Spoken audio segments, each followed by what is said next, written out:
road conditions are expected to deteriorate overnight as we have a rain-snow mix and with freezing rain and sleet as well, all making its way to the area. We see that right now on Exact Track radar in the form of rain across central Illinois, but it's going to slowly make its way north across the area heading into the overnight hours. That is why we have winter weather advisories posted area-wide through tomorrow morning. We are looking at a slow and slippery commute, especially early in the commute, but it looks like impacts will extend throughout the morning hours tomorrow. So jumping into future track, we'll see the freezing rain start in our southern area at about midnight and then becoming widespread as we head towards 4 o'clock. So looking at freezing rain initially, and then as we head towards sunrise, we're going to see that change over, or at least mixing with sleet and wet snow across far northern parts of the area, and that is going to cut down on the ice accumulation totals.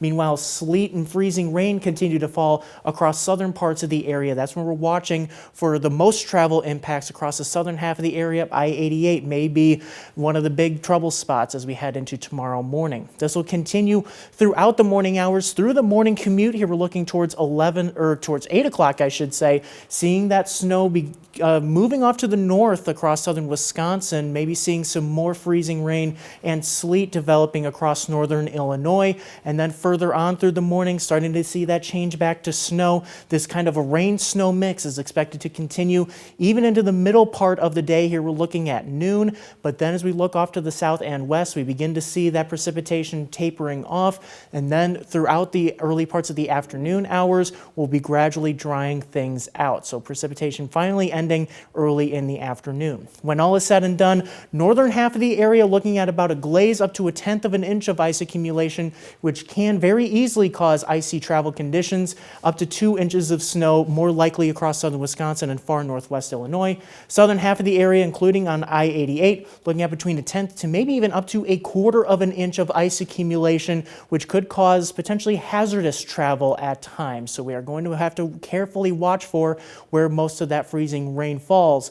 Then, as we dry out with the precipitation tomorrow night, we could see some patches of dense fog even developing with the new precipitation that's fallen and also the melting snowpack before we have more rain showers coming in, especially Wednesday.